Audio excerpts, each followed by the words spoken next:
At our anniversary dinner, my husband stood beside his mistress, smirking as he handed me divorce papers. "Finally, I'm done with you, sweetheart," he sneered. "I'm upgrading now. Go find someone from your own low level." Laughter erupted around the table. I smiled, thanked them all, and what I did next made their laughter die midair. "I am upgrading now, so go find someone from your own low level."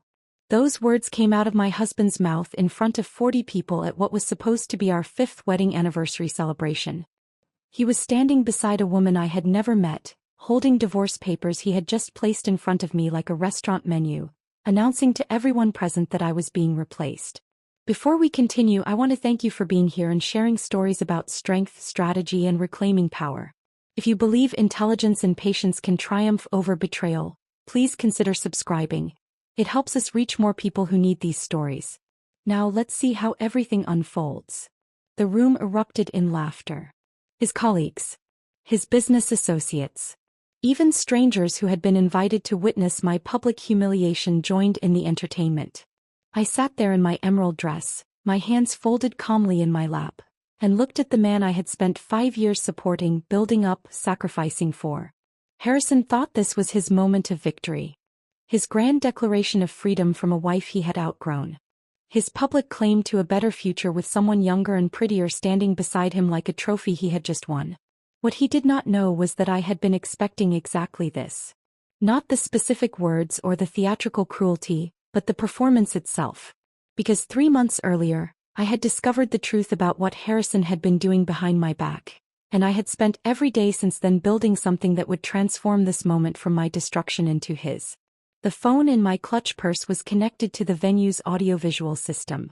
The attorney seated among the guests was not my yoga friend. The evidence I had compiled over 90 days was about to appear on every screen in this room. And the laughter that currently filled the expensive event space was about to die in a way none of them would ever forget. But to understand how I got to this moment, you need to know how the marriage started. 7 years ago, I met Harrison Whitmore at a marketing conference in Chicago. He had been presenting on commercial property development strategies, standing at the front of a hotel ballroom wearing a navy suit that made him look successful and confident. The way he spoke about building a real estate empire made it sound inevitable rather than ambitious. He talked about the future like it was something he could construct with his bare hands, and I found that vision intoxicating. We went for coffee after his presentation. Then dinner. By the end of that weekend, we had exchanged numbers and made plans to see each other again despite living in different cities. The long-distance phase lasted 6 months before Harrison relocated for a property development opportunity that brought him to my city. He said it was for work, but I liked to believe I was part of the decision. When he proposed 2 years later at an upscale restaurant downtown, I said yes without a moment of hesitation. I believed we were building something together. That marriage meant partnership, mutual support, creating a life that reflected both our dreams and contributions. I threw myself into that partnership with everything I had. Harrison was launching his commercial real estate firm and I became more than his wife. I became his foundation. I introduced him to contacts from my marketing firm, people who trusted my judgment enough to take meetings based solely on my recommendation. Those introductions led to his first major property deal, the one that established his credibility in an industry where reputation determined whether you succeeded or failed. I managed our household so Harrison could focus entirely on building his business. I took on all the invisible labor that kept our lives running smoothly. The grocery shopping and meal planning, the bills and mortgage payments, the coordination with repair people and service providers, the social calendar management that ensured we maintained relationships with people who mattered for his career advancement. I hosted dinners for his business associates, transforming our suburban home into a space where deals could be discussed over wine and carefully prepared meals. I learned to read the room during those gatherings, understanding when to participate in conversation and when to fade into the background. I became skilled at making Harrison look good in front of people whose opinions affected his business prospects. I supported every late night he spent at the office, every risky investment that made our financial situation precarious, every decision that required one of us to sacrifice so the other could advance. I told myself this was what partnership looked like, that my contributions were building our future together, even if Harrison's name was on the business cards and the property deals. Our home became my project. I decorated it carefully, selecting furniture and art that created the impression of success and stability. The kind of home that said Harrison Whitmore was someone worth doing business with, someone who had his life together, someone who could be trusted with major investments. I took pride in creating that environment, believing I was contributing to our shared success in ways that mattered even if they were not publicly acknowledged. Looking back from that moment at Meridian Hall with divorce papers on the table in front of me, I could see how thoroughly I had deceived myself. I had been so focused on being supportive, on being the kind of wife who enabled her husband's ambitions, that I never questioned whether Harrison valued what I was building. Whether he saw my contributions as partnership or simply as the expected price of being married to someone with larger ambitions than mine. The shift in Harrison's behavior had started about 18 months before our 5th anniversary.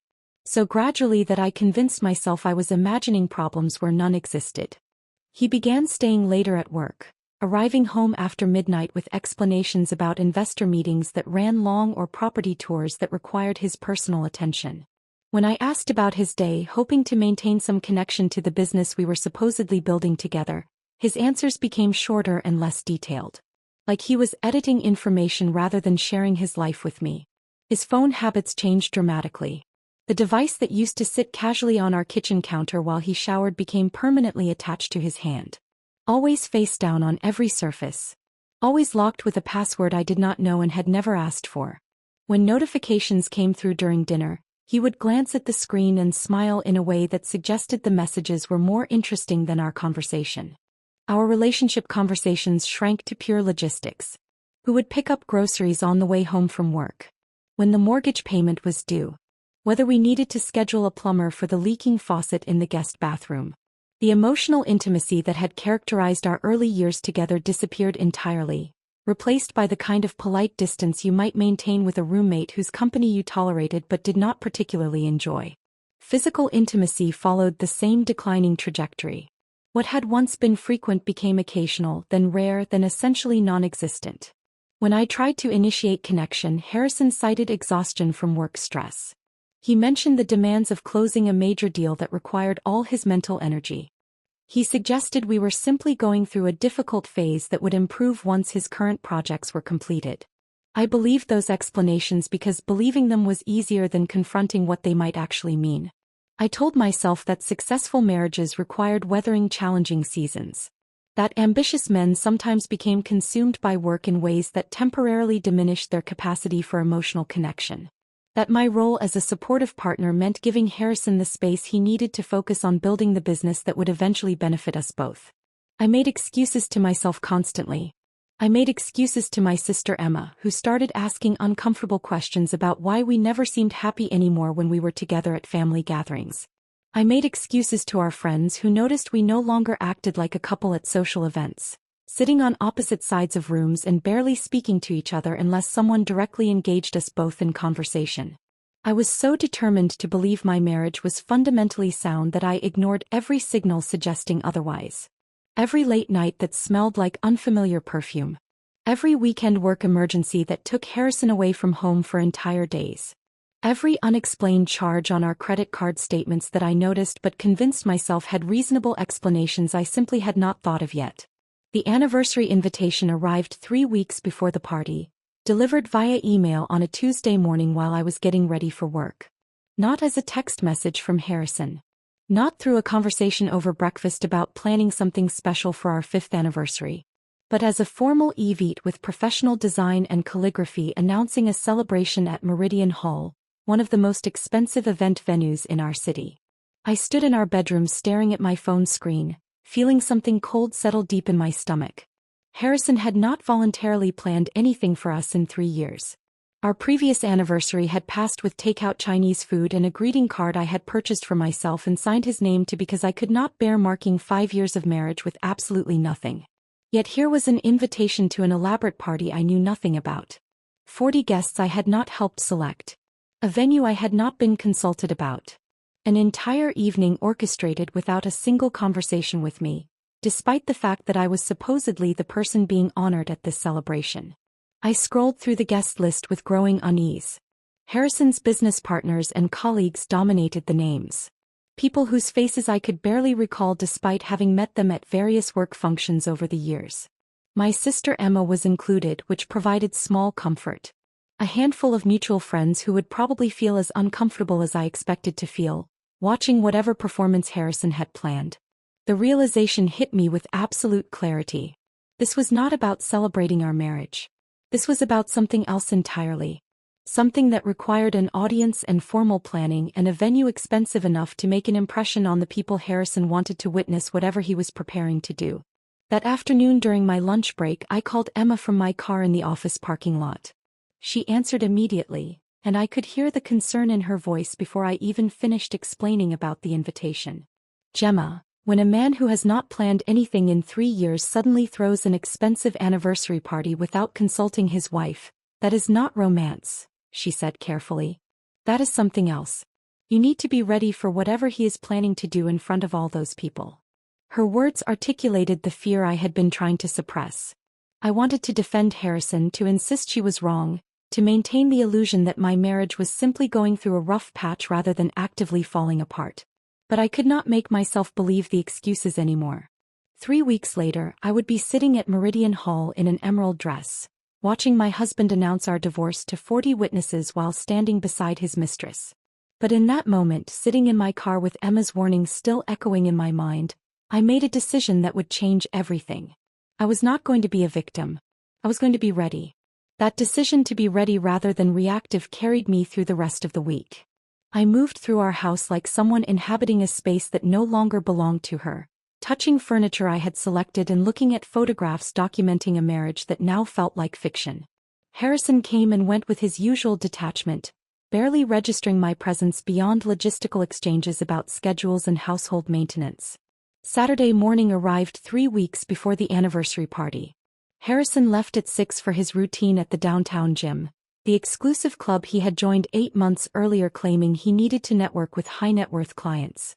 I heard the front door close and his car pull out of the driveway while I was still in bed, pretending to sleep because our mornings had become exercises in avoidance rather than connection. I got up 30 minutes later and went downstairs to make coffee. My weekend ritual involved grinding beans fresh and using the French press Harrison had given me 3 years ago for my birthday, back when he still paid attention to things I liked. The kitchen was quiet except for the sound of water heating and beans grinding, familiar domestic sounds that felt strange now that I understood how thoroughly the foundation beneath them had cracked. His laptop was sitting open on the counter. Harrison never left his laptop open anymore. Everything had become password protected and private over the past 18 months. His devices treated like classified documents that required constant vigilance. Yet there it sat, screen glowing faintly in the morning light coming through our kitchen windows. I was pouring hot water over the coffee grounds when the notification appeared. A small pop-up in the corner of the screen that I could see clearly from where I stood. My hands stilled on the French press handle as I read the words that made time stop. Weekend away with Elle. Napa Valley Resort. Confirm reservation. The dates displayed were for next month. Thursday through Sunday. 4 days at the romantic vineyard resort I had been suggesting we visit for 2 years. The place I had bookmarked on my computer and mentioned repeatedly while trying to find something that might restore what had been lost between us. Not with me. Someone who warranted a single initial rather than a full name, suggesting either careful discretion or the kind of casual intimacy where full names became unnecessary between people who knew each other well. I set down the French press with deliberate care, my coffee forgotten as I walked the 3 steps to where his laptop sat open and unguarded. The shower upstairs was still running. Harrison would be occupied for at least another 10 minutes, possibly 15 if he followed his usual routine. I should have closed the laptop, respected his privacy, walked away and convinced myself there was an innocent explanation for what I had seen. But my hands were already moving, already clicking on the notification to open the calendar application fully. The screen filled with entries I had never seen before. Weeks and months of scheduled appointments that told a story I had been refusing to acknowledge even as I lived inside it. Lunch with Elle appeared every Tuesday and Thursday at noon. Always during hours Harrison claimed to be meeting with investors or touring properties in neighborhoods too far away for me to casually visit.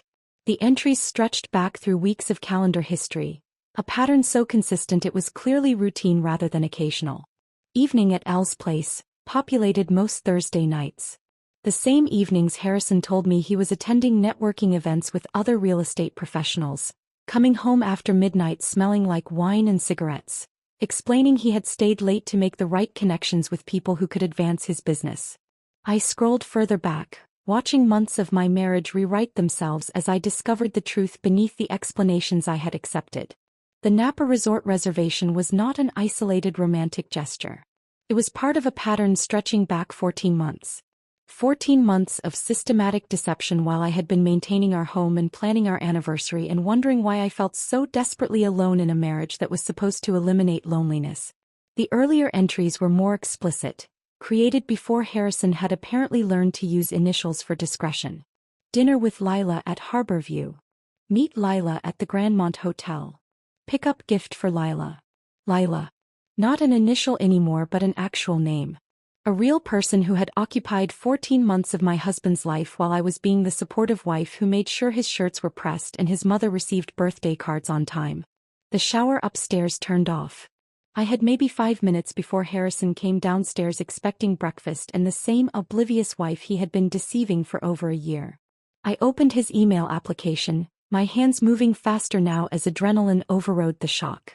The inbox loaded immediately because Harrison had not bothered to log out, confident in his privacy or perhaps just careless in his comfort with deception.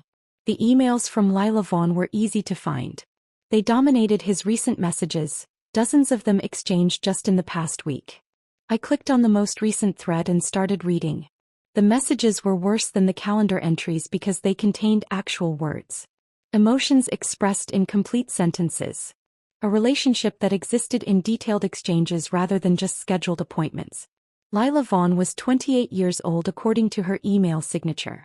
A marketing director at Grandview Hotels, a luxury chain Harrison's company had partnered with for some mixed-use development project downtown.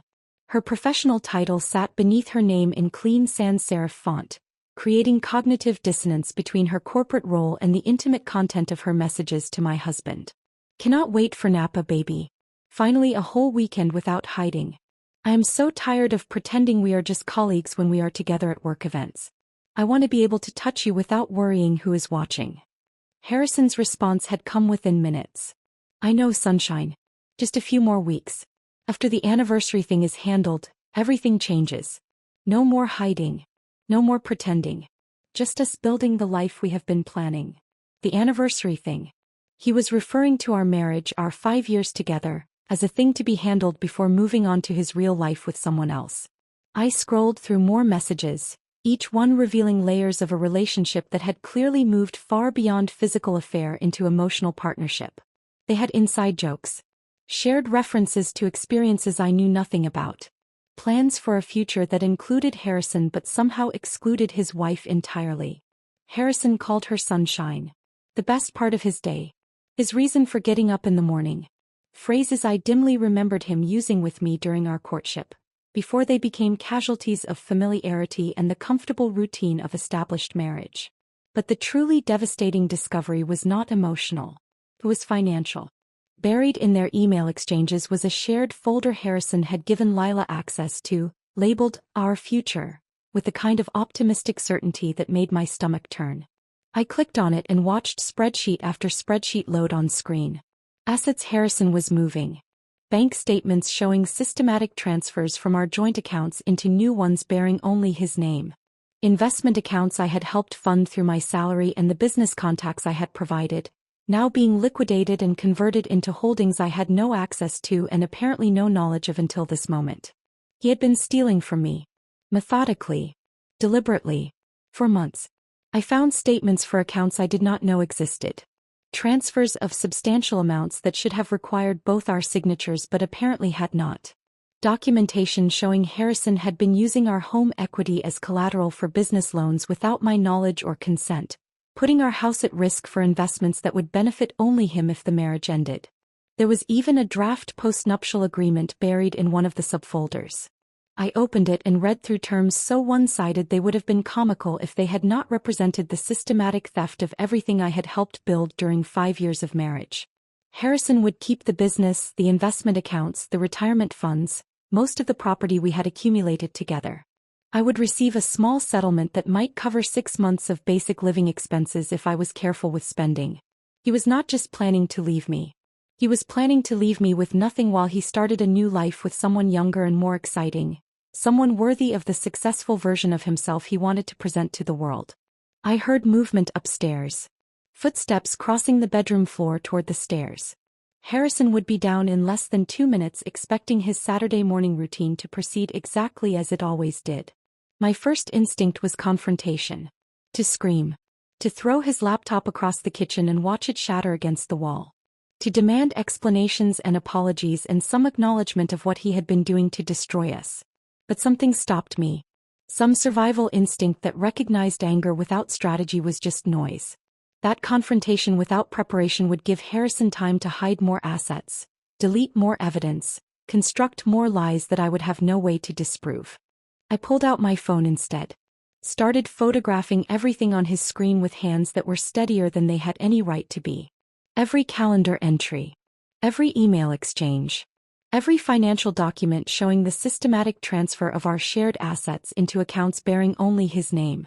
My hands moved with mechanical efficiency while my mind processed the complete destruction of everything I had believed about my marriage.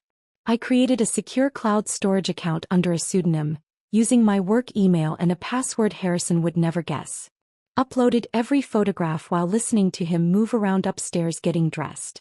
Then I closed his laptop exactly as I had found it, notifications still visible on the screen, and returned to making coffee like the previous 10 minutes had not just dismantled my entire understanding of my life. Harrison came downstairs 5 minutes later, hair damp from the shower and gym clothes bundled in his arms. He was humming something under his breath, looking relaxed and satisfied in a way I had not seen in months. "Good workout?" I asked, my voice remarkably normal considering what I had just discovered. "Great," he said, leaning in to kiss my forehead with the same casual affection you might show a moderately appreciated household pet. "Sorry I am running late though. Can you wrap those eggs to go?" I wrapped his breakfast in foil and handed it to him along with a travel mug of coffee I had poured while he collected his things. Watched him grab his laptop without noticing anything amiss. Waved as he headed out for another Saturday at the office that probably involved Lila rather than actual work. The door closed behind him. His car started in the driveway. I stood alone in our kitchen with cold coffee and the weight of knowledge I could not unknow. Then I sat down at our kitchen table, opened my own laptop, and began researching divorce attorneys who specialized in financial fraud within marriages. The search for divorce attorneys who specialized in financial fraud took me down a rabbit hole of legal websites and consultation forms that all blended together after the first dozen. I needed someone who understood that this was not just about ending a marriage but about recovering assets that had been systematically stolen and preventing Harrison from controlling the narrative of our separation. Catherine Ross's name appeared repeatedly in online reviews and legal forums discussing complex divorce cases involving hidden assets. Her website was professional but not flashy, featuring testimonials that read like victory reports from women who had been in situations similar to mine. One review in particular caught my attention. Catherine recovered money my ex-husband swore no longer existed and made him pay for trying to hide it. I called her office Monday morning from my car, parked in a grocery store lot 3 blocks from my workplace because I could not risk anyone from my office overhearing this conversation. The receptionist who answered had the kind of efficient professionalism that suggested she fielded calls from desperate women regularly and knew how to assess urgency. "I need a consultation about divorce involving financial fraud," I said, keeping my voice steady despite how strange the words felt coming out of my mouth. "How soon can you come in?" she asked without hesitation. "As soon as possible. Tomorrow afternoon at 2. Bring any documentation you have. Bank statements, emails, photographs, anything that supports what you are telling me." Tuesday afternoon found me walking into a steel and glass building downtown that screamed expensive legal expertise from the marble lobby to the elevator panels. Catherine's office occupied the 14th floor, and when I stepped off the elevator into a reception area decorated in calming neutrals, I felt simultaneously out of place and exactly where I needed to be. Catherine Ross was in her mid-40s, impeccably dressed in a charcoal suit that probably cost more than my monthly salary. Her handshake was firm, her office organized to the point of intimidating, and when she gestured for me to sit in her conference room, I noticed she had already pulled up a notepad and recording device. "Tell me everything," she said simply. I showed her the screenshots on my phone. Walked her through the calendar entries and emails. Explained the financial documents I had discovered showing systematic asset transfers. By the time I finished, 40 minutes had passed and Catherine had filled several pages with notes in handwriting so precise it looked typed. "Your husband," she said, looking up from her notepad with an expression that somehow managed to be both sympathetic and predatory, "is both dishonest and sloppy. That combination will be his downfall."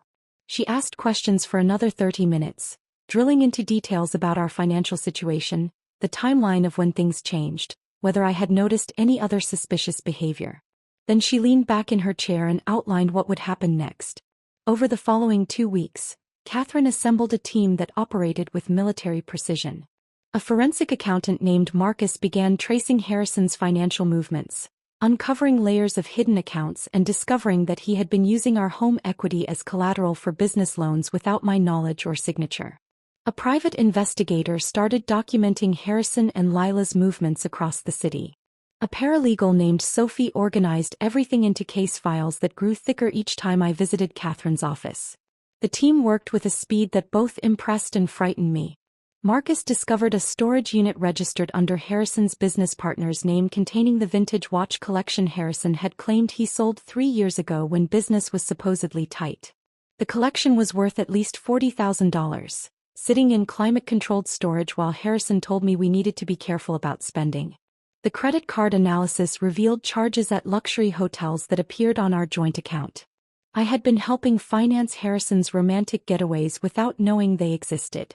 Marcus documented dinners at expensive restaurants, jewelry purchases from boutiques I had never visited, even spa treatments that clearly had not been for my benefit. The private investigator captured video footage of Harrison and Lila meeting for lunch at places where any business associate might see them, holding hands across tables and laughing with the easy intimacy of an established couple. The surveillance showed them entering hotels in the middle of afternoon, emerging hours later with body language that left little doubt about what had occurred inside. 3 weeks into building our case, Catherine called me back into her office for what she described as a strategic planning session. She had been reviewing Harrison's patterns and had noticed something significant about the timing and nature of the anniversary party. "He is planning something public," Catherine said, her expression serious in a way that made my stomach tighten. "The expensive venue, the guest list heavy with business associates, the formal invitations. This is not about celebrating your marriage. This is theater." She explained that men like Harrison did not just want to leave their wives. They wanted to be seen leaving. To be witnessed making what they considered an upgrade. To have their decision validated by people whose opinions mattered to their professional and social standing. "The anniversary party is not a celebration," Catherine continued. "It is a stage. He is going to do something there and we need to be ready with a response that is equally public and far more devastating." Her assessment made terrible sense. It explained why Harrison had suddenly taken initiative to plan an elaborate event when he had not voluntarily organized anything for us in years. This was not about honoring our marriage. This was about positioning himself as the successful man finally free from the burden of a wife he had outgrown. Catherine drafted legal documents that could be filed immediately when the time came. She prepared evidence packages organized by category: financial fraud, marital asset dissipation, documentation of infidelity with dates and locations. She coordinated with Marcus and the private investigator to ensure we had comprehensive documentation of everything Harrison had done, leaving no room for him to claim I was exaggerating or lying about his behavior. "When he makes his move," Catherine said during one of our planning sessions, "we respond immediately, publicly, and with evidence he cannot dispute. He wants theater. We will give him theater. But our version ends very differently than the script he has written." The hardest part of those 3 weeks was not the meetings with lawyers or reviewing evidence that documented my husband's betrayal. It was going home every evening and pretending I knew nothing. Maintaining the facade of the oblivious wife while living with someone who was systematically destroying everything we had supposedly built together. Every morning I made coffee and asked about Harrison's day with genuine-sounding interest. Every evening I prepared dinners he barely touched while scrolling through his phone, probably texting Lila about plans that did not include me. I did laundry and paid bills and maintained our household exactly as I always had. I attended work functions where Harrison networked with colleagues, standing beside him and smiling while making small talk with people who had no idea what was happening beneath the surface of our apparently stable marriage. At these events, Lila was sometimes present. I watched them maintain careful professional distance while their eyes communicated everything their words could not say in public. 2 weeks before the anniversary party, Harrison's firm hosted a charity gala benefiting some cause I could no longer remember. The event was at a hotel downtown, the ballroom filled with people in expensive clothes writing checks that would earn them tax deductions and social capital. I wore a navy dress Harrison had once said he liked and stood beside him during the cocktail hour, playing the role of supportive wife while he worked the room. Lila arrived halfway through the evening, wearing something red that drew attention from every man in the vicinity. She maintained appropriate distance from Harrison in public, but I watched her watch him during his speech about corporate responsibility and community partnership. During a break in the programming, I found myself standing near the bar at the same time as Lila. She smiled at me with what appeared to be genuine friendliness, apparently capable of separating her personal behavior from professional courtesy. "You must be so proud of Harrison," she said, gesturing toward where he stood talking with a group of investors. "He has built something really impressive with his company." "We built it together," I replied, keeping my voice pleasant while rage burned quietly beneath my composure. "I was there from the beginning. Made a lot of it possible, actually." "Of course," Lila said, though her expression suggested she had not really considered my role in Harrison's success beyond the basic fact of my existence. "It must be nice being married to someone so ambitious." I looked at this woman who had been sleeping with my husband for 14 months, who had received romantic getaways funded by my salary, who apparently believed she had found something special worth stealing from someone else's life. "It has been educational," I said, then excused myself before I said something that would reveal how much I actually knew. The performance required constant vigilance. Every word carefully chosen. Every facial expression controlled. I complimented Harrison's new clothes without mentioning they appeared in our closet despite his claims that business was challenging. I admired his improved physique without noting that his dedication to fitness had somehow eliminated his interest in physical intimacy with his wife. I became the perfect version of the oblivious wife Harrison needed me to be. The woman who suspected nothing, questioned nothing, threatened nothing. All while Catherine and her team built a comprehensive case that would destroy everything he was planning. The anniversary party was now only 1 week away. Harrison had been coming home earlier some evenings, almost jovial in a way I had not seen in months. He was excited about something. Confident. Like someone about to execute a plan he believed would work perfectly. He had no idea I was executing a plan of my own. The final week before the anniversary party moved with the strange quality of time that feels both too fast and impossibly slow. Each day brought me closer to the confrontation I had been preparing for while simultaneously stretching out in a way that made every interaction with Harrison feel like performance art that required exhausting levels of concentration. Tuesday evening Harrison came home at 6, which was unusual enough that I looked up from the kitchen counter where I was preparing dinner with genuine surprise. He had not arrived home before 8 on a weeknight in months, and seeing him walk through the door while the sun was still visible felt disorienting. "Thought I would actually have dinner at home tonight," he said, loosening his tie and heading straight for the bourbon decanter on the sideboard in our dining room. He poured himself 2 fingers and settled into his chair at the table with the air of someone making a deliberate choice to be present rather than someone who actually wanted to be there. I brought over the pasta I had been making and sat across from him. We ate in silence for several minutes before Harrison cleared his throat. "This is going to be a special night on Sunday," he said, watching me over the rim of his glass. "Really special. I invited everyone important. Your sister is coming, right?" "Emma will be there," I confirmed, keeping my voice neutral despite the cold weight settling in my stomach. "Good. That is good." He swirled his bourbon and I noticed his hand was not quite steady. Nerves or excitement, I could not tell which. "I want everyone there. Want them to see where we are. Where things are going." The phrasing was careful, deliberately vague in a way that could mean anything depending on how you chose to interpret it. I played the role of supportive wife who assumed the best intentions. "It was thoughtful of you to plan something," I said, the lie tasting bitter even as the words came out smooth and genuine sounding. Harrison looked at me then with an expression I could not quite read. Guilt mixed with anticipation mixed with something that might have been a last flicker of doubt about whatever he had planned. The look vanished quickly, replaced by the confident mask he had been wearing for months. He went to bed early, claiming he had an important meeting in the morning. I stayed up late on the phone with Emma, who had become my lifeline through these final days of pretending. "How are you holding up?" she asked, her voice tight with concern. "I feel like I am holding my breath underwater," I admitted. "Just waiting to surface but not sure I will make it." "You are stronger than I would be," Emma said. "I would have confronted him weeks ago. Probably would have thrown his laptop through a window." I laughed despite everything. "Catherine says the key is patience. Let him think he has control so we can take it away completely when it matters most." "Catherine is brilliant and terrifying," Emma replied. "Remind me never to get on her bad side." We talked for another hour, going over details of Sunday evening. Emma knew her role. Position herself where she could record everything on her phone, be ready to provide support if I needed it, and above all, do not react visibly no matter what Harrison said or did, because any dramatic response from my side of the room would give him ammunition to claim I was unstable or vindictive. Thursday afternoon, Catherine called an emergency meeting. Her voice on the phone carried an urgency that made my pulse quicken even before she explained why. "Marcus found something significant," she said. "Can you be at my office in an hour?" I left work early, claiming a dental emergency, and drove downtown with my hands gripping the steering wheel tighter than necessary.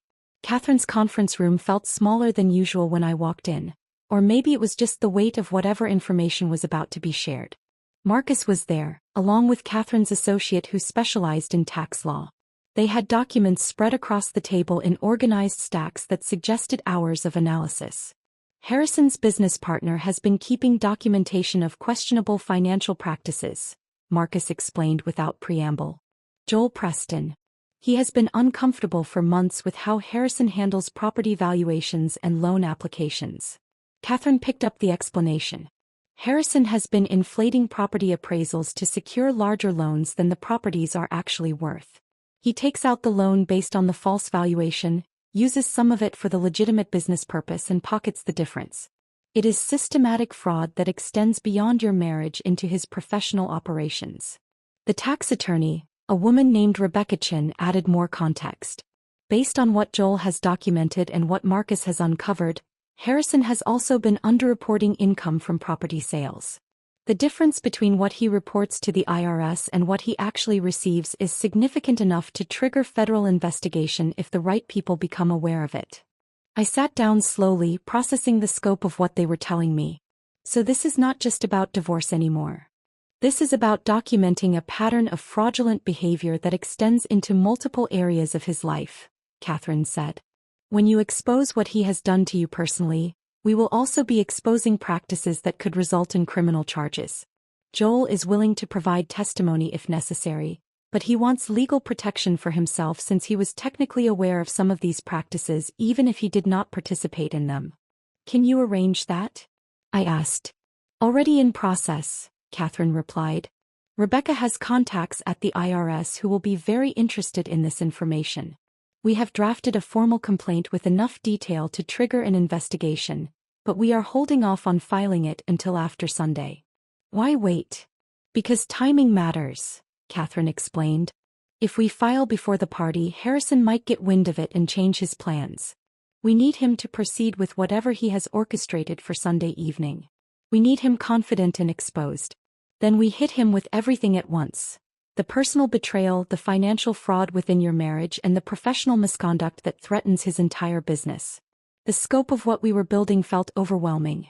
This had started as documentation of an affair and asset concealment. Now it encompassed potential federal crimes and the destruction of everything Harrison had built professionally.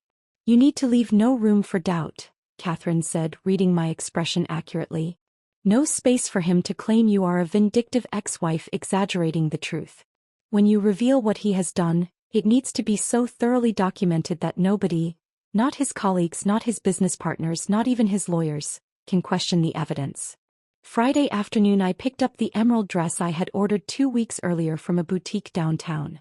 The silk was beautiful, the cut flattering in a way that made me feel powerful rather than decorative. Emma had come with me for moral support, and we were heading back to my car when my phone buzzed with a text from Harrison. "Wear something nice tomorrow. I want you to look good for our guests." I showed the message to Emma, who actually threw her own phone across the interior of my car in frustration. "He is unbelievable. He is going to publicly divorce you and he wants you to dress up for it." "That is exactly what I need," I said, surprising myself with how calm I sounded. "His arrogance is what makes this work. He is so confident I will comply with his expectations even as he destroys our marriage that he cannot imagine I might have plans of my own." Emma retrieved her phone from where it had landed near the passenger side floor mat. "You are terrifying when you are strategic. Remind me never to cross you." That evening Harrison worked late again, or claimed to. I sat alone in our living room with a glass of wine, going through the evidence one more time on my laptop. Photographs of Harrison and Lila at restaurants. Video footage of them entering hotels. Financial documents showing systematic theft. Email exchanges revealing a relationship that had lasted 14 months while I was supporting his career and maintaining our household.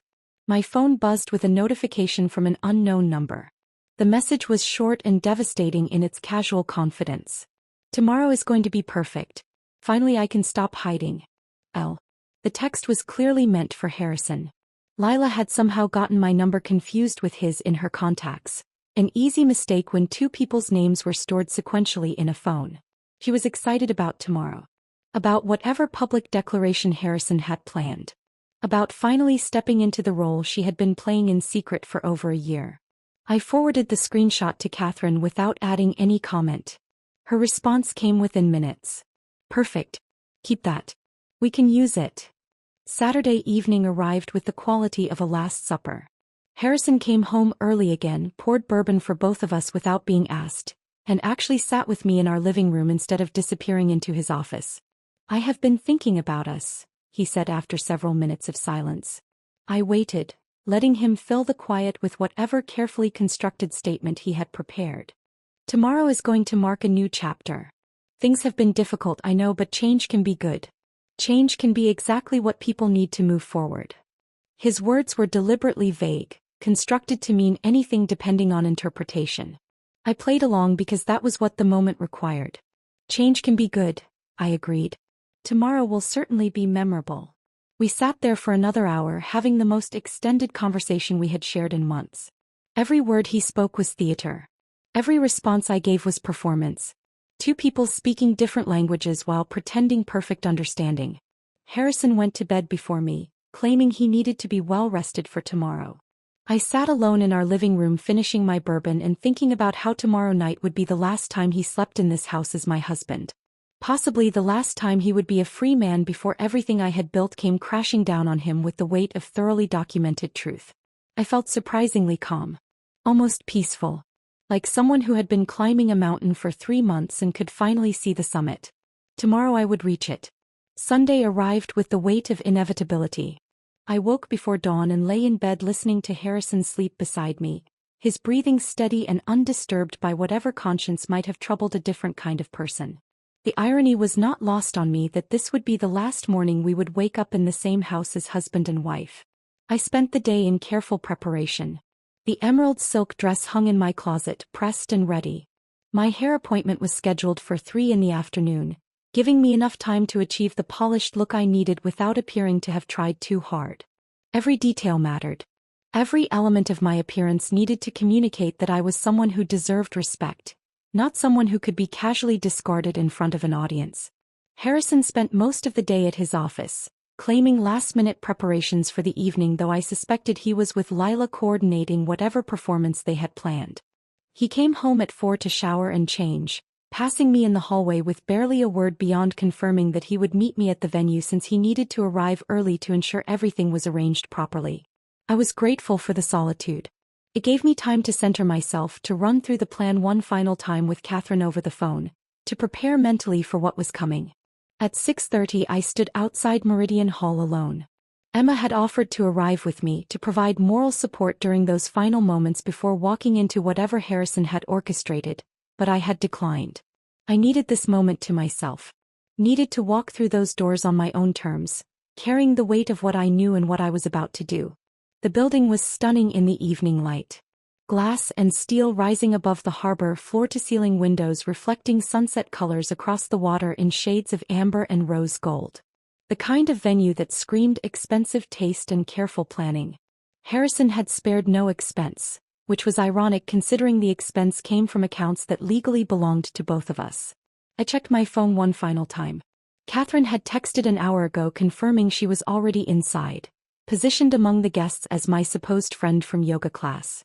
Marcus was parked nearby in case we needed additional documentation beyond what Emma would capture. Everything was in place. Every piece of the counter-strategy we had built over 3 months was ready to deploy. I took a deep breath that did nothing to settle the adrenaline coursing through my system. Smoothed the emerald silk of my dress. Checked my reflection in the building's glass exterior and saw a woman who looked far more composed than she felt. Then I walked through the entrance with my head high and my expression carefully neutral, every inch the devoted wife arriving to celebrate her anniversary, completely unaware that her marriage was about to end in front of 40 witnesses. The first thing I noticed was Lila. She stood beside Harrison near the entrance to the main event space, greeting guests as they arrived like this was her party, her celebration, her right to play hostess at an event supposedly honoring my marriage. The audacity was breathtaking. She wore red. A dress that probably cost what I earned in 2 months, the kind of designer piece that communicated wealth and taste in equal measure. Her hair was styled in loose waves that looked effortlessly romantic but had probably required hours with a professional stylist. Her makeup was flawless, camera-ready, perfect for whatever photographic documentation Harrison expected this evening to generate. She looked like success. Like youth. Like everything I apparently was not in Harrison's estimation of what he deserved. Harrison saw me before I reached them. His expression shifted through several emotions in rapid succession, too quickly for me to identify each one individually. Surprise maybe, or guilt, or possibly just the discomfort of seeing someone you are about to publicly destroy looking unexpectedly composed and beautiful. "Gemma," he said, my name sounding foreign in his mouth after months of casual disregard. "You look beautiful." "Thank you," I replied with perfect politeness. "The venue is stunning. You did an excellent job with the planning." I turned to Lila and extended my hand with the same gracious courtesy I would show any hostess at an event. "I do not believe we have been formally introduced. I am Gemma." She took my hand with a smile that contained sympathy. Actual pity for the woman she had been betraying for 14 months. "Lila Vaughn. It is lovely to finally meet you properly." Finally. As though we had been circling each other for years rather than existing in the same spaces while she conducted an affair with my husband. "Lovely to meet you as well," I said, releasing her hand and moving past them into the event space before either could read anything in my expression beyond polite friendliness. The room was filling rapidly with guests. Harrison's business associates dominated the crowd, men and women I recognized from various work functions over the years. Several mutual friends had arrived. People who would soon need to choose sides in whatever aftermath followed tonight. My sister Emma was already positioned near the head table, her phone resting casually beside her water glass in a way that looked natural but was carefully calculated. Catherine stood near the bar talking to someone I did not recognize, playing her role as my yoga friend perfectly. She caught my eye briefly and gave the smallest nod of acknowledgement before returning to her conversation. Everything was in place. Everyone was positioned exactly where they needed to be. Dinner began at 7. We were seated at a long table positioned in the center of the room for maximum visibility. 40 guests arranged in carefully planned seating that separated me from Harrison by the entire table's length. I sat at one end like a guest at my own anniversary celebration while Harrison held court at the other end with Lila beside him. Her hand touched his arm repeatedly throughout the meal. Small gestures of proprietary familiarity that made several guests visibly uncomfortable. People noticed. People always notice when something is inappropriate, even if they choose not to acknowledge it directly. The food was expensive and beautifully presented. 5 courses of tiny portions arranged on plates like edible art. I could not taste any of it. My entire focus was on Harrison, on waiting for whatever performance was coming, on preparing myself to execute the response Catherine and I had planned. Conversations around me were superficial. Business talk and observations about the view and compliments on the floral arrangements. I participated with polite engagement that looked like normalcy while my mind ran through every step of what was about to happen. Between the fourth and fifth courses, I noticed Emma pull out her phone and position it on the table with the screen facing toward Harrison's end of the room. Recording mode activated, though the angle looked casual enough that no one would question it. Catherine did the same from her position several seats down, both phones capturing different angles of whatever was about to unfold. Then Harrison stood. The room went quiet immediately with the kind of attention successful men command without effort. "Thank you all for celebrating this special evening with us," he began, his voice carrying across the space with practiced confidence. Every word was precisely delivered, clearly rehearsed. 5 years ago I made a commitment. Tonight I want to acknowledge that commitment and where it has brought me. I watched his face. Saw the satisfaction there. The confidence of someone who believed he was finally taking control of his life, freeing himself from a burden he had outgrown. "Marriage teaches you what you really want," he continued, looking directly at me across the length of the table. "What you actually need. What you are willing to settle for versus what you deserve." Several guests shifted uncomfortably. The atmosphere in the room was changing, people beginning to sense this was not a typical anniversary toast. Gemma has been exactly what I expected when we married. Supportive, reliable, present. He made those qualities sound like criticism. Like failures disguised as compliments. Like I had somehow disappointed him by being exactly what a partner should be. But I have grown beyond what I was 5 years ago. My business has expanded. My vision has evolved. And I have found someone who matches where I am now, not where I was then. Lila was looking at him with undisguised adoration. The room had gone completely silent except for soft classical music playing from hidden speakers, utterly inappropriate soundtrack for the destruction unfolding. Harrison reached into his jacket and pulled out a manila envelope. He walked the entire length of the table with theatrical precision and placed it directly in front of me. "Divorce papers," he announced with satisfaction that made several guests audibly gasp. "Already filed. Already processed. I'm done with you, sweetheart. Finally, completely done. I am upgrading now, so go find someone from your own low level." Lila laughed first. A bright sound that seemed to give permission for others to join. Several of Harrison's business associates did, nervous laughter filling the space where shock had been. Emma looked ready to physically attack my husband. Catherine had gone absolutely still, her expression focused with laser intensity. I looked at the envelope. At Harrison's face glowing with triumph. At Lila standing beside him like a prize he had just won. Then I smiled. I smiled. Not a sad smile or a broken smile, but something genuine that came from a place of calm certainty I had not accessed in months. The laughter in the room faltered slightly. Harrison's expression flickered with confusion because this was not the script he had written. I was supposed to cry. To beg. To make a scene that validated his decision and made him look like the reasonable party finally escaping an inadequate wife. I picked up the manila envelope slowly, deliberately. Opened it with hands that were steadier than they had any right to be given the adrenaline coursing through my system. The divorce papers inside were exactly as expected. Already processed and filed as Harrison had announced. Everything designed to make this moment irreversible and public. I read through the first page with the kind of careful attention you might give a restaurant menu. Then I looked up at Harrison with an expression I had been practicing for weeks in front of my bathroom mirror. "Thank you," I said quietly. But in the silence that had fallen over the room, my voice carried perfectly to every corner. "Truly, thank you for this gift." Harrison's confidence wavered visibly. This was not the response he had anticipated. Several guests exchanged confused glances, uncertain about what was happening or how they were supposed to react. I stood, smoothed the emerald silk of my dress with deliberate care, and reached into my clutch purse. My phone emerged, held in a way that made several guests lean forward with curiosity about what I might do next. "Since we are sharing important documents tonight," I said, my voice steady and carrying across the room with unexpected authority, "I have something too. A little anniversary surprise of my own." I had arranged access to the venue's audiovisual system that afternoon, claiming I wanted to prepare a sentimental photo montage as a surprise for Harrison.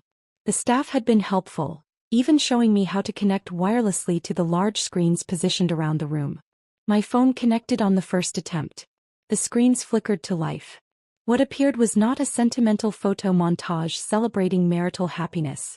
It was Catherine's carefully edited video compilation, opening with simple text on a black screen.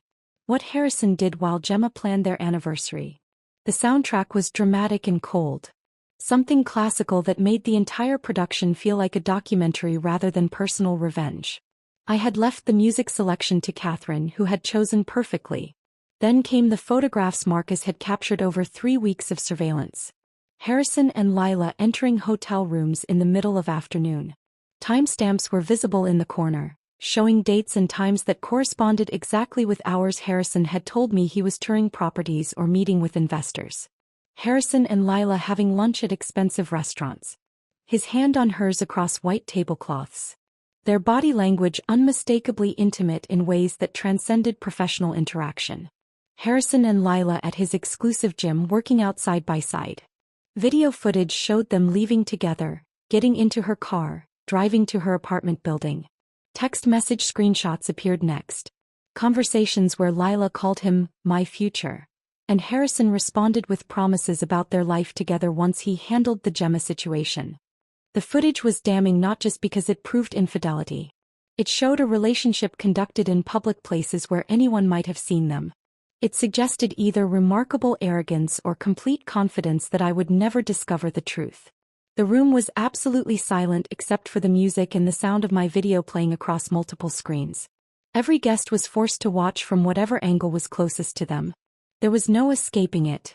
Harrison's face had gone from triumph to shock to something approaching horror. He was watching his private relationship exposed in front of everyone he had invited to witness my humiliation. The irony was not lost on me, and I suspected it would not be lost on him either once the initial shock wore off. Lila had gone pale, one hand pressed to her mouth as though she might be sick. But the photographic evidence was only the opening act. The video transitioned smoothly to financial documents. Bank statements showing Harrison's systematic transfer of assets from our joint accounts to ones bearing only his name. Spreadsheets detailing the liquidation of investments I had helped fund through my salary and business connections. Credit card charges for hotels and romantic dinners and jewelry, all charged to our shared accounts. The screens displayed documentation of the storage unit containing his vintage watch collection he had claimed was sold years ago when business was tight. The hidden accounts he had opened using our home equity as collateral without my knowledge. The draft postnuptial agreement so one-sided it demonstrated either legal incompetence or complete contempt for my contributions to our marriage. Several of Harrison's business associates were leaning forward now, reading the financial documents with the attention of people who understood exactly what they were seeing and recognized the legal implications. Then came the final piece. The evidence Catherine had saved for maximum impact. A letter from the Internal Revenue Service. Official letterhead, proper seals, signatures from actual federal officials Catherine had contacted through her network of legal connections. The letter outlined an investigation into Harrison's company for tax fraud related to unreported income from property sales. Income he had concealed not just from me but from federal authorities. The document detailed potential charges that could result in significant fines and possible criminal prosecution. 40 guests sat in absolute silence watching a successful man's reputation disintegrate in real time across multiple screens. Watching private financial crimes become public record. Watching what they had thought was a simple divorce announcement transform into evidence of systematic betrayal and fraud that extended far beyond marital misconduct. When the screens finally went dark, the silence was total. Broken only by the sound of someone crying. Lila, I realized. Her mascara was running in dark streams that destroyed her carefully constructed appearance. Her face had crumpled as she understood that her career and reputation had just been demolished along with Harrison's. I walked the length of the table slowly, deliberately, holding a second set of papers I had been carrying in my purse all evening. Harrison stood frozen, unable to speak or move. His face had gone from its earlier flush of triumph to a pale shade that suggested genuine shock. "You wanted to upgrade," I said, looking directly at him. My voice was quiet but it carried in the silence. "But you forgot that intelligence is not measured by age or appearance. It is measured by strategy." I placed the papers in his hands with the same casual cruelty he had shown me minutes earlier. "These are from Catherine Ross, my attorney. I said loud enough for everyone to hear. You will recognize some of the language because it is the same language from those divorce papers you just gave me. Except in my version, you do not get the house you tried to transfer into your name alone using forged documents. You do not get the investment accounts you attempted to hide. You do not get anything beyond exactly 50% of our legitimately shared assets, and you will be returning every cent you stole. With interest. Catherine stood from her position among the guests. Professional and terrifying in equal measure, she commanded attention without raising her voice. The IRS documents are legitimate, she announced to the room. I contacted them personally regarding Mr. Whitmore's tax irregularities. They were very interested in the information Mrs. Whitmore provided about unreported income and property valuation fraud. Harrison's mouth opened, closed. No words emerged. He looked like someone drowning, unable to breathe or think or process what was happening to him. Several of his business associates were already pulling out their phones. I could see them typing rapidly, probably calculating how quickly they could distance themselves from someone under federal investigation. Professional relationships built over years were dissolving in real time as people made immediate decisions about association and liability. I turned to Lila, who was still crying silently beside Harrison. Your employer received an interesting package this afternoon, I said, my voice carrying the same quiet authority. Video evidence of an employee engaging in a romantic relationship with a business partner's spouse while using company resources to facilitate that relationship. Company hotels for personal use. Company expense accounts for romantic dinners. Company time for personal appointments. I believe they call that misappropriation of corporate assets. Lila made a sound somewhere between a sob and a gasp. Her company had strict policies about ethical conduct. Her career, like Harrison's reputation, was collapsing in the moment. I looked at the 40 guests, many of whom were now recording this scene on their phones just as they had recorded what they thought was my humiliation minutes earlier. Thank you all for witnessing this, I said. Your presence makes everything documented, public, and very permanent. I picked up my clutch purse, nodded to Emma and Catherine, who stood immediately to join me. Then I walked out of Meridian Hall with my head high and my dignity intact, leaving behind 40 stunned guests, a weeping mistress, and a husband whose life I had just systematically demolished using nothing more than patience, evidence, and the strategic application of truth. The glass doors of Meridian Hall closed behind us with a soft hydraulic hiss that felt final.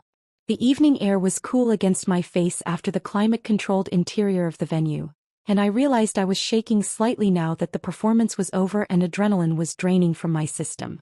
Emma linked her arm through mine immediately, her grip firm and grounding. Catherine walked on my other side, already pulling out her phone with the efficient movements of someone who had more work to do despite the late hour. We had left Harrison standing in that room full of people who were already calculating their distance from him. Left him holding divorce papers that would strip away everything he had tried to steal. Left him with federal investigation documents that transformed this from personal betrayal into potential criminal prosecution. Behind us, through the glass walls of the building, I could see movement inside the venue. Guests were standing now, clustering in small groups. Some were clearly leaving, gathering coats and purses and heading for exits. Others remained, probably discussing what they had just witnessed with the kind of fascinated horror people reserve for spectacular disasters they are grateful not to be experiencing personally. That was the most incredible thing I have ever witnessed, Emma said once we reached her car in the parking structure. Her voice shook slightly and I realized she had been holding tension for hours, playing her role as silent supporter while recording everything on her phone. Gemma, that was perfect. Everything was absolutely perfect. I leaned against her car and let out a breath I felt like I had been holding for 3 months. I need to not go home tonight. I cannot face that house right now. You are staying with me, Emma said immediately. For as long as you need. I already made up the guest room before I left for the party because I figured you would not want to go back there tonight. Catherine finished whatever she was typing and looked up at both of us. He will try to contact you, she said, her tone matter-of-fact. Probably within the hour. Angry first, demanding to know how you could do this to him. Then pleading, asking you to fix what you just did to his reputation. Do not respond to anything. Not texts, not calls, not emails. All communication goes through me now. I understand, I said. I am serious about this, Gemma. Any direct communication with him can be used to suggest you are open to reconciliation or negotiation outside proper legal channels. Let him spiral. Let him panic. Let his attorneys deal with the mess he created while we proceed with documenting and recovering every asset he tried to hide. We drove to Emma's apartment in separate cars. I followed her taillights through streets that felt surreal after what had just happened, like I was moving through a world that had fundamentally changed in the space of 30 minutes. Emma's apartment was in a renovated building downtown, smaller than the house I shared with Harrison but filled with furniture she had actually selected and art she genuinely liked rather than pieces chosen for their impression value. She poured wine for both of us while I sat on her couch trying to process the evening.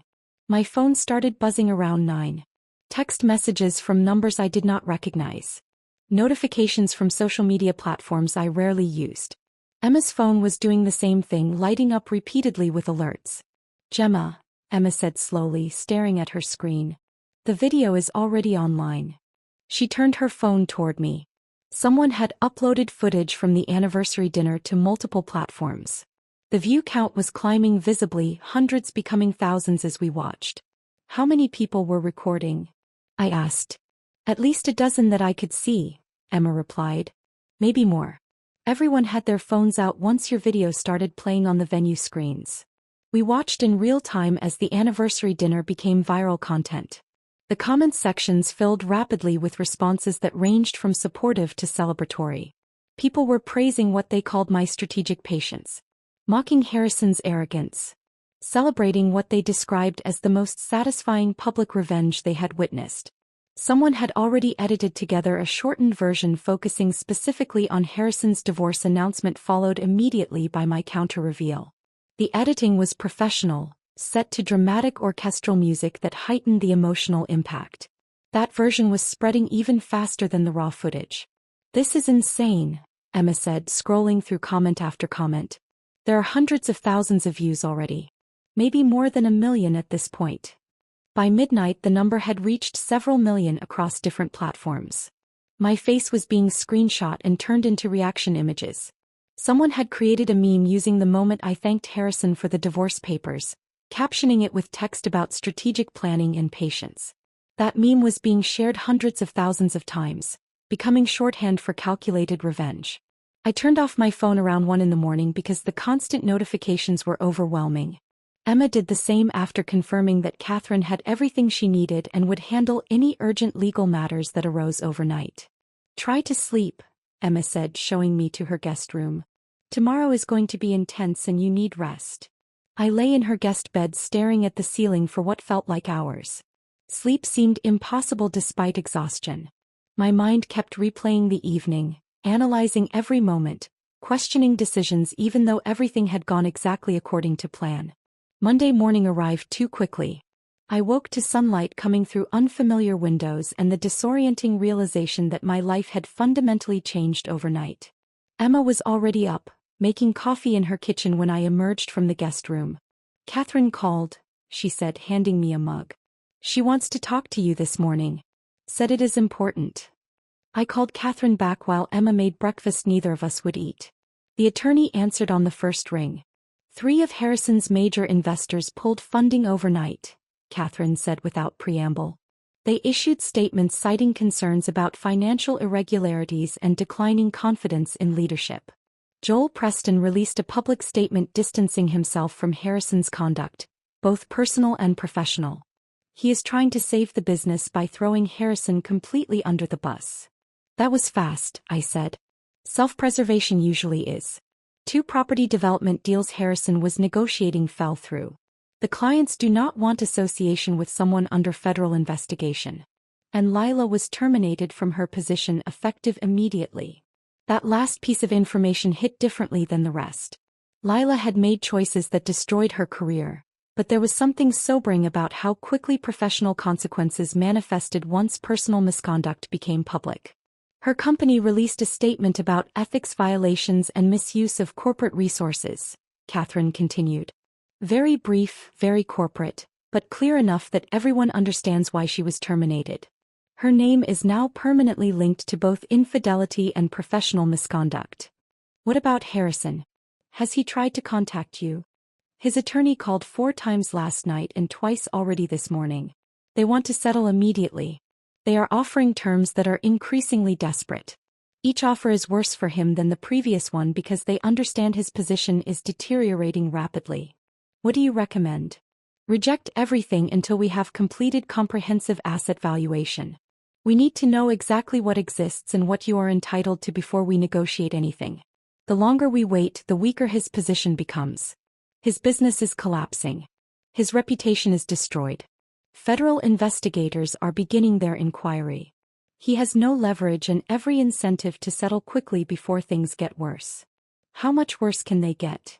That depends on what federal investigators find. If the property valuation fraud is as extensive as Joel's documentation suggests, Harrison could face significant fines and potentially prison time.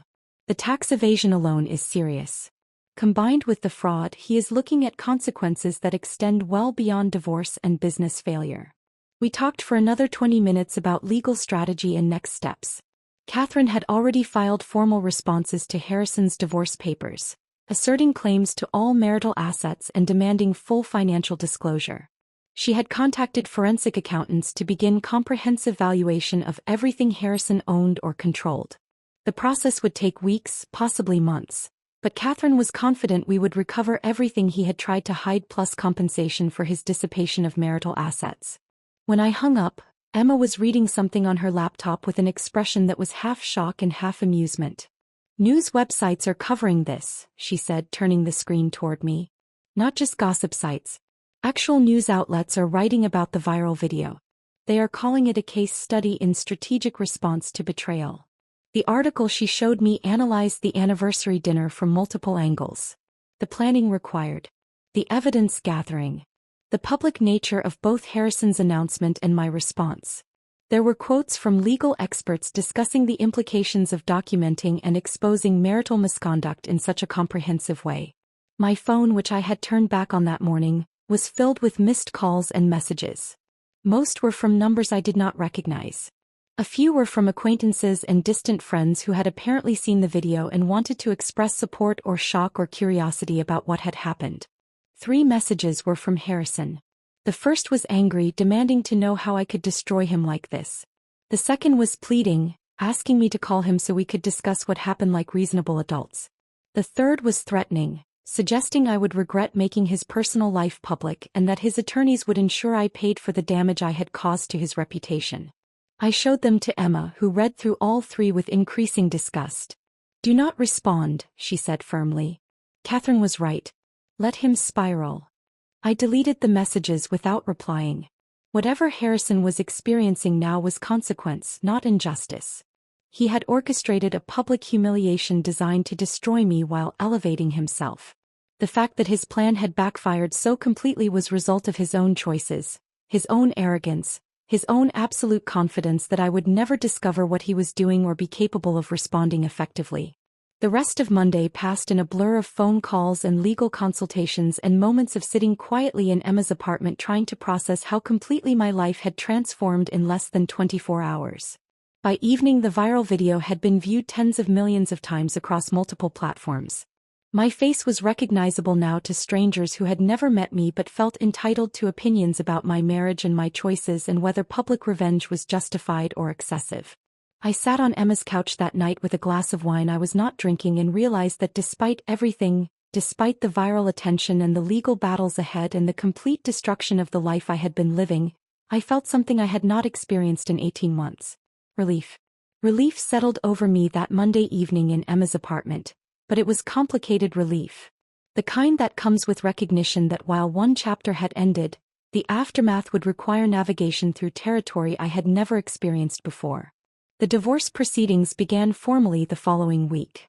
Catherine filed comprehensive responses to Harrison's papers, asserting claims to every marital asset and demanding full financial disclosure with documentation requirements that would take his attorneys weeks to compile. The process was methodical and exhausting, involving depositions and document production and endless meetings in Catherine's conference room reviewing financial statements and property records. Harrison's attorney tried multiple approaches to expedite settlement. Each offer was more desperate than the last, reflecting his client's deteriorating position as business partnerships dissolved and federal investigators expanded their inquiry into his financial practices.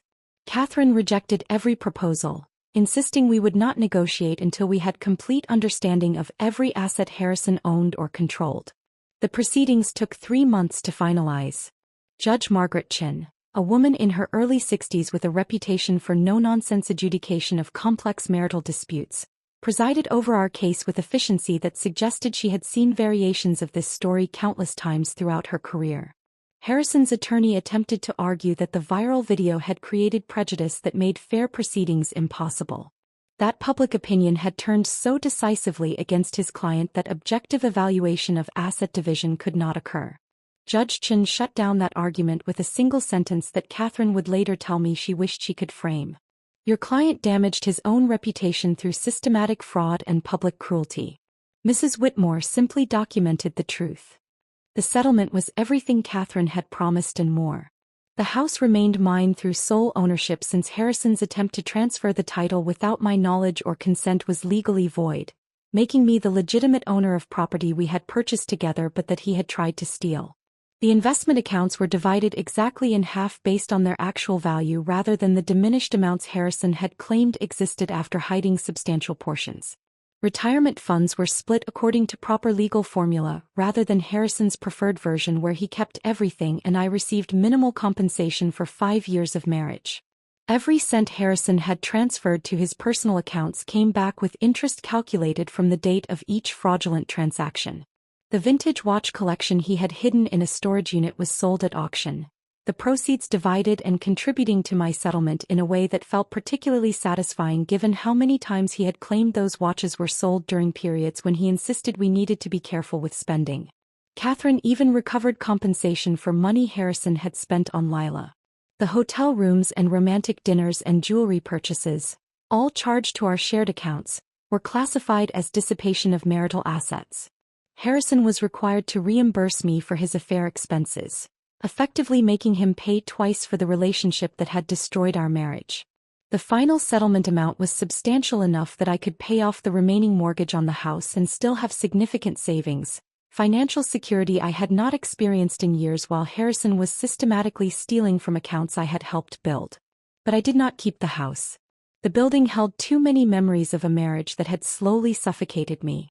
Instead, I sold it and used the proceeds to move into a penthouse apartment in the Arts District downtown, a space that felt like liberation made physical.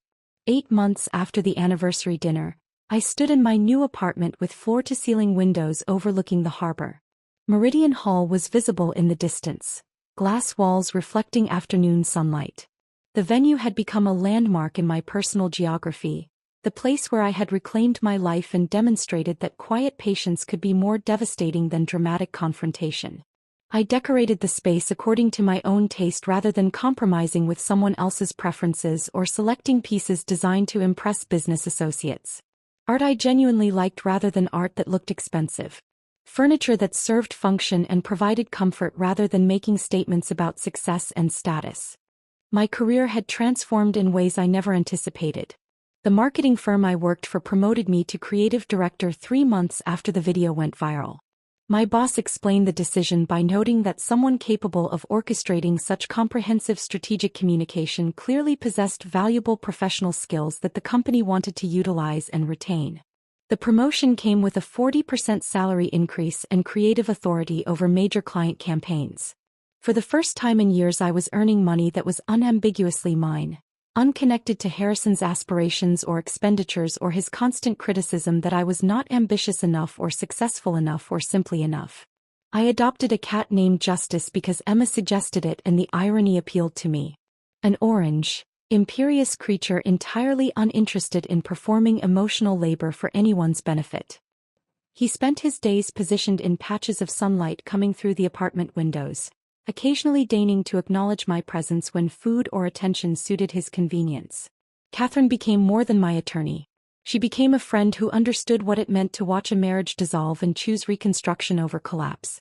She introduced me to a support group that met monthly, women with similar stories about partners who had systematically underestimated them. We shared experiences and strategies, building community based on survival and growth rather than shared victimhood.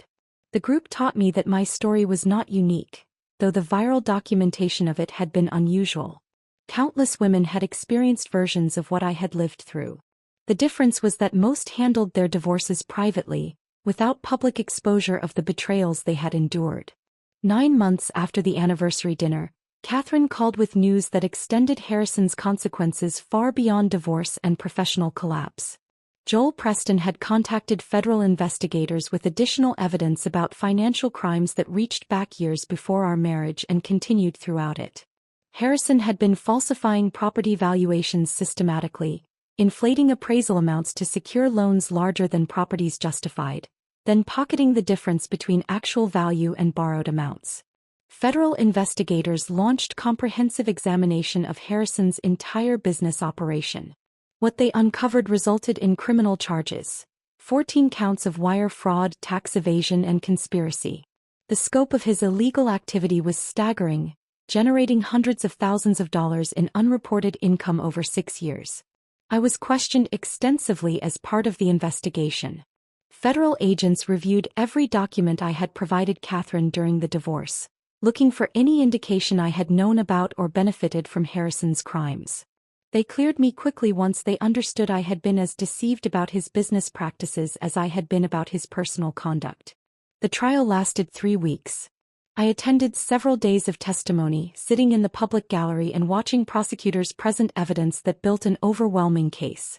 Harrison's business partner testified about practices he had documented but felt powerless to stop. Forensic accountants explained the systematic nature of the fraud. Loan officers from multiple banks described how they had relied on property valuations that turned out to be significantly inflated. Harrison was convicted on 11 of the 14 counts. At sentencing, Judge William Torres imposed 6 years in federal prison followed by supervised release and restitution requirements that would likely occupy the remainder of Harrison's professional life. I attended the sentencing hearing because Catherine believed closure required witnessing consequences in their entirety. Harrison stood behind the defense table wearing a suit that no longer fit properly, his face showing accumulated stress from 18 months of fighting charges that evidence had proven conclusively. When Judge Torres asked if he wanted to make a statement, Harrison looked directly at me for the first time since his arrest. "I destroyed everything good in my life because I confused success with happiness and ambition with fulfillment," he said, his voice carrying less confidence than I had ever heard from him. "My wife deserved better. She was better. And I was too arrogant to recognize that until it was too late." The words might have meant something years earlier. Now they were just insufficient acknowledgement delivered far too late to matter. I felt nothing watching him be led away to begin his sentence. Not satisfaction. Not vindication. Not even the closure people talk about finding at the end of difficult chapters. Just profound sense of release from a narrative I was finally finished living. That evening I stood in my apartment with Justice curled on the sofa and harbor lights reflecting off dark water. I understood something fundamental that had taken months to fully grasp. Revenge had never been about destroying Harrison. It was about refusing to be destroyed by him. About documentation rather than confrontation. Strategy rather than emotion. Patience rather than impulse. Harrison had wanted to upgrade. What he actually did was trade partnership for performance. Someone who knew him completely for someone who knew only the version he performed for public consumption. The real upgrade had been mine. From wife defined by marriage to woman defined by choices. From someone who absorbed criticism about inadequacy to someone who recognized that inadequacy belonged to the person delivering judgment rather than receiving it. The anniversary dinner video still circulates occasionally on social media, resurfacing whenever someone compiles examples of public accountability or strategic response to betrayal. I no longer feel exposed by it. Instead, it has become a permanent reminder that quiet people are not weak people. They are simply waiting for the right moment to demonstrate exactly how dangerous underestimation can be.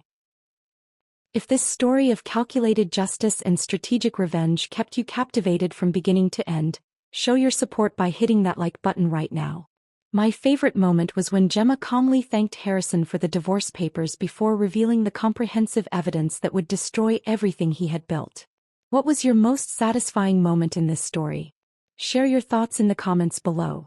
Do not miss more powerful stories of resilience, justice, and triumph over betrayal.